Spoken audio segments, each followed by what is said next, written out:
If you need to give someone access to a file on Google Drive, this video is going to walk you through the process in a simple, step-by-step way.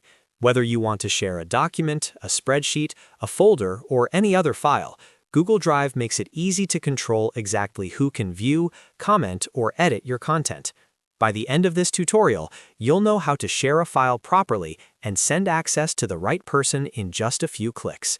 If this video helps you out, make sure to hit that like button and subscribe for more easy tech tutorials just like this. All right, let's get started. First, go ahead and log in to your Google Drive account. You can do this by opening your browser and going to drive.google.com, then signing in with the Google account that contains the file you want to share. Once you're inside Google Drive, take a moment to locate the file you want to give access to. You can browse through your recent files, use the search bar, or open the folder where the file is stored.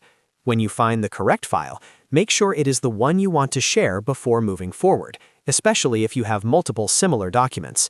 Next, click on the Share button. This is usually located near the top right area when you have the file selected, and it opens the sharing settings for that file. This is the main control panel where you decide who can access the document and what level of access they should have. In the sharing window, you'll see a section that says Add People and Groups. Here, type in the email address of the person you want to share the file with. Make sure the email is correct because Google Drive will send access to that exact account.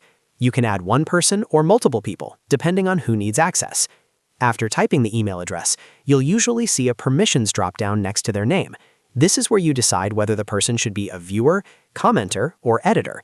If you only want them to read the file, choose Viewer. If you want them to leave feedback without making changes, choose Commenter. And if you want them to be able to edit the file directly, choose Editor. Take a second to choose the right option, because this controls how much power that person has over your file. You can also decide whether to notify people with an automatic email. If you want Google Drive to send them a message right away, keep the notification enabled. If you prefer to send the file access silently and notify them yourself later, you can turn that off. This step is optional, so choose whatever works best for your situation. Once everything looks correct, click Send. Google Drive will then share the file with the email address you entered, and the person will receive access based on the permission level you selected. If you enabled notifications, they'll also get an email letting them know the file has been shared with them. That's really all there is to it. In just a few simple steps, you've learned how to give someone access on Google Drive without any confusion. This is one of the easiest ways to collaborate on files, send documents for review, or share work with a team. If you found this tutorial helpful, please give it a thumbs up and subscribe to the channel for more quick and practical tutorials. Thanks for watching, and I'll see you in the next one.